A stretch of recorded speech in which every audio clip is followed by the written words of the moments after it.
Hello दोस्तों, कैसे हो सभी लोग। आप सब अच्छे होंगे और सभी लोग सीएससीबी जेई का फाइनल कट ऑफ का बड़ी बेसब्री से इंतजार कर रहे थे। मुझे टेलीग्राम पे व्हाट्सएप पे पर्सनली मैसेज आ रहे थे, सर सीएससीबी जेई का फाइनल कट ऑफ कितना गया। लेकिन फाइनल कट ऑफ बताने से पहले मैं कुछ चर्चा वहां पे कर लेता हूं जहां पे हमारे कहीं बच्चे लोग बड़े दुखी थे। सर सीएससीबी जेई में हमारा सिलेक्शन नहीं हो रहा, क्योंकि सिलेक्टेड बच्चों के बारे में तो हर प्लेटफॉर्म हर इंस्टीट्यूट बात करता है, लेकिन जो सिलेक्ट नहीं होते हैं उनके बारे में कोई बात ही नहीं करता है। क्या वो बच्चे मेहनती नहीं थे? क्या उन लोगों ने रातें काली नहीं की थी? ना मेरे भाई, ऐसी बात नहीं थी। वो लोग भी मेहनती थे, उन्होंने भी जी तोड़ मेहनत की थी। लेकिन एक चीज आपको माननी पड़ेगी, वैकेंसी 346 ही थी मेरे भाई, और 346 में ही आपको अपना सिलेक्शन लेना था। जैसे कि मैं बात करता हूं हमारे पास धनुष बेच की, धनुष बेच के अंदर हमारे पास अभी जो करंट डाटा है वो 265 प्लस, जो कि इंडिया के अंदर सबसे बड़ी बात है। इतना करंट डाटा के अंदर इतनों का सिलेक्शन दिया है 346 में से पूरे छत्तीसगढ़ में।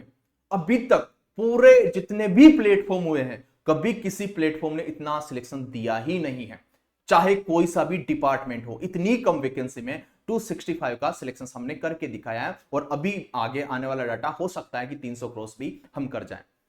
लेकिन बात यहां पे यह भी आ जाती है, क्या सर उस बेच में इतने ही बच्चे थे? जो आपका धनुष बेच है जिसकी आप बात करो, क्या उसमें इतने ही बच्चे थे? ना मेरे भाई, उसमें बच्चे और भी थे जिनका सिलेक्शन नहीं हुआ, लेकिन उनके बारे में कोई बात नहीं करता है। लेकिन मैं करूंगा मेरे भाई, दिल से बात करूंगा। उसी बेच के पार्ट थे जिनका सिलेक्शन हुआ, और उसी बेच के पार्ट थे जिनका सिलेक्शन नहीं हुआ। इसी बेच के पार्ट हैं जिन्होंने टॉप 5 के अंदर रैंक डाली, और इसी बेच के पार्ट थे जिन्होंने रैंक में अपना नाम भी दर्ज नहीं किया। लेकिन वो लोग बड़े मेहनती थे, संघर्ष किया उन लोगों ने। लेकिन कई बार भगवान जो होता है ना, वो आपके लिए एक अच्छी अपॉर्चुनिटी सोच के रखता है, और आपको ज्यादा दुख देने की कोशिश करता है कि आप इस जॉब के लिए नहीं, आप उस जॉब के लिए बने हो। कई बार वो आपसे मेहनत करवाता है। बोलते हैं ना कि यार, पत्थर पर जब चोट, हथौड़े की चोट ना पड़े ना, तब तक उसको भी पूजा नहीं जाता, उसको भी भगवान नहीं बनाया जाता। तो वो चाहता है कि आपको और मेहनत करनी पड़ेगी, आपको और संघर्ष करना पड़ेगा, तब जाके आप सिलेक्शंस ले पाओगे। तो आपको घबराने की जरूरत नहीं है मेरे भाई। ओके, तो दुखी मत होइएगा। तो अब मैं बात कर लेता हूं यहां पे फाइनल कट ऑफ की, सीएससीबी जेई की। यही आपके पास फाइनल कट ऑफ है, इसके अलावा कहीं पे भी आपको कुछ करने की जरूरत नहीं है। टेलीग्राम चैनल जिन बच्चों ने ज्वाइन नहीं किया, डिस्क्रिप्शन लिंक है, कमेंट में मैं डाल दूंगा, सभी ज्वाइन कर लेना। उसके अंदर पीडीएफ डाल दी है मैंने सीएससीबी जेई रिजल्ट की, कौन सी रैंक पे आप हो। जिन्होंने नहीं देखा है तो रैंक पे आप लोग देख लीजिएगा। अब करना क्या है आप लोगों को, सुनिए। आपके पास 346 वैकेंसी थी। यहां पे मैं बात करता हूं तो आपके पास ट्रांसमिशन के अंदर 118 पोस्ट थी, डिस्ट्रीब्यूशन के अंदर 226 पोस्ट थी, और हमारे पास जनरेशन के अंदर आपके पास 2 पोस्ट थी। यहां पे अगर टोटली मैं यहां पे बात करता हूं मेरे भाई, तो बड़े ध्यान से सुनने की कोशिश करना कि आपके पास आपको अपनी रैंक कैसे देखना है। वहां पे आपके पास देखो, ट्रांसमिशन में अगर मैं जनरल की बात करता हूं और बॉयज की बात करता हूं, तो आपके पास 33 वैकेंसी थी, डिस्ट्रीब्यूशन में 55 थी, और जनरेशन के अंदर 1 थी। अगर सभी को ऐड करते हो तो आपके पास टोटल कितना होता है, 89 वैकेंसी। ओके, 89 वैकेंसी जनरल वाले बॉयज के लिए थी। अब आप ये देखिएगा कि अगर 89 या 90 बॉयज आपसे ऊपर हैं तो आप सिलेक्शन से बाहर हो। अगर आप 89 नंबर पे भी हो, आपका सिलेक्शन हो चुका है, कुछ भी करने की जरूरत नहीं। आप 89 नंबर पे भी हो, आपका सिलेक्शन हो चुका है। और उमेन की जैसे मैं बात करूं तो उमेन के अंदर आपके पास जनरल के अंदर 15 थी, ओके, और यहां पे आपके पास 27 थी, और जनरेशन के अंदर कुछ भी नहीं थी। तो यहां पे उमेन की मैं बात करता हूं जनरल के अंदर, तो टोटल हमारे पास 42 वैकेंसी थी।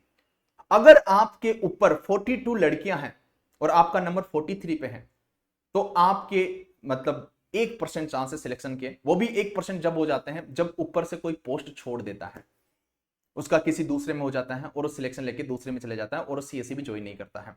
तो आप ये दिमाग में बिठा लीजिएगा कि 42, आप 42 तक आप सेफ हो। अगर 42 लड़कियां आपके ऊपर नहीं है, ओनली 42 ही है, 43 नहीं है, तो आपका सिलेक्शन हो चुका है। ये आज आपको जाके चेक करना पड़ेगा, और कहीं पे भी जाने की जरूरत नहीं है, कहीं पे पूछने की जरूरत नहीं है। जो एक्स सर्विसमैन है जनरल के अंदर, उनके अंदर देख लीजिएगा आपके पास जैसे कि 14, यही चीजें आपको देखना है कि 14 आदमी आपसे ऊपर है या नहीं है, ठीक है। और एससी के अंदर मैं बात करता हूं तो एससी के अंदर बॉयज की आपके पास 33 वैकेंसी थी, और आपके पास वुमेन्स की आपके पास 15 थी, और आपके पास यहां पे एक्स सर्विसमैन की आपके पास कितनी थी, टोटल 5 थी।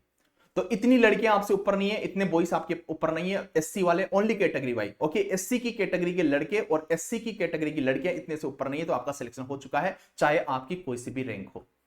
एसटी की मैं बात करता हूं तो एसटी में देखिएगा 51 बॉयज और आपके पास 23 आपके पास गर्ल्स और आपके पास 7 सर्विसमैन। अगर इससे ज्यादा ऊपर आपसे लड़के या लड़कियां नहीं है, मतलब लड़कों के लिए लड़के ही देखना है, लड़कियों के लिए लड़कियां ही देखना है कि इतनी लड़कियां मेरे से ऊपर नहीं है, तो आपका सिलेक्शन हो चुका है, चाहे आपकी 23 रैंक हो या आपके पास 1000 भी आपकी रैंक हो या आपके पास 1500 भी आपकी रैंक हो, कोई मैटर नहीं रखता है। मैटर यह रखता है कि इतनी लड़कियां आपसे ऊपर नहीं होनी चाहिए। ओबीसी की मैं बात करता हूं तो ओबीसी में देखिएगा कि 43 आपके पास लड़के टोटल और आपके पास 18 आपके पास लड़कियां और 5 आपके पास एक सर्विसमैन। तो लड़कों के लिए लड़के देखना है कि ओबीसी वाले 43 लड़के आपसे ऊपर तो नहीं है, लड़कियों के लिए लड़कियां आपको देखना है कि आपके पास 18 लड़कियां आपसे ऊपर तो नहीं है और आपके पास एक सर्विसमैन अगर 5 आपसे ऊपर तो नहीं है, एक सर्विसमैन वालों के लिए। यही आपकी फाइनल कट ऑफ है, चाहे आपकी रैंक 1500 हो 2000 हो, कोई मैटर नहीं रखता है, आपका सिलेक्शन हो चुका है। अब कहीं पे भी आपको पूछने की जरूरत नहीं है। और दूसरी बात मैं बता देता हूं, जो बच्चे 25 सीएससीबी की तैयारी कर रहे हैं मेरे भाई, ये धनुष बैच है, कल ही मैंने उस पर ऑफर प्राइस डाला है जिसमें सीएससीबी भी हो और आरआरबी भी है। और जिसको सीएससीबी लेना है डेफिनेटली आप ऑप्ट कर सकते हो मास्टर प्लस एजुकेशन के एप्लीकेशन पे। और जो बच्चे हमारे सिलेक्टेड हुए हैं उनके मैं इंटरव्यू कंडक्ट कर रहा हूं, आज से उनके वीडियो आना शुरू हो जाएंगे यूट्यूब में। ओके, जो हमारे टॉप रैंकर है, टॉप 5 रैंकर है, टॉप 20 रैंकर है, तो उनके वीडियो जरूर देख लीजिएगा। और वो उन्हीं ग्रुप में भी आपको ऐड किया जाएगा और नए ग्रुप में भी आपको ऐड किया जाएगा, जिससे कि आपके सीनियर आपको गाइड कर सके। तो मेरे भाई कहीं जाने की जरूरत नहीं है। अगर आप तक मेरा वीडियो पहुंच चुका है तो आप एक जेन्युइन इलेक्ट्रिकल के प्लेटफॉर्म पे हो और आप अपनी तैयारी अभी से स्टार्ट कर दीजिएगा। अभी पूरा ऑफर मार दिया, इतना अफोर्डेबल प्राइस में है, शायद दुनिया में आपको कोई भी प्रोवाइड नहीं करता है। जिस बेच ने आपके पास टॉप 5 के अंदर रैंक निकाली है, उसी बेस से पढ़ के बच्चे निकले हैं, तो आप भी निकलोगे। बस मेहनत आपको अभी से शुरू करना पड़ेगा, क्योंकि मिड ऑफ 2025 में जब आपके पास एकदम से सीजीपीएफएम आपके पास सीएससीबी वैकेंसी निकालेगा, तो आपको 2 महीने का टाइम देगा और आप शायद सिलेक्शन से बाहर चले जाओगे। तो टाइम वेस्ट मत करिएगा। अगर आरआरबी का भी फिलअप किया है तो आरआरबी के लिए और सीएससीबी के लिए दोनों कंबाइन में एक अफोर्डेबल प्राइस में हमने वहां पे बेच भी निकाला है, तो उससे भी आप शुरू कर सकते हो। तो अभी उसमें 200 बच्चों के लिए हमने एनरोलमेंट रखा है कि जो 200 बच्चे जैसे ही कंप्लीट हो जाएंगे उसके बाद प्राइस हाइक हो जाएगी। तो आप चिंता मत करिएगा, आपके सीनियर भी आपको वहीं पे मिलेंगे और आप भी अपनी तैयारी अभी से स्टार्ट कर लीजिएगा। चलेगा, thank you, take care, love you and good bye.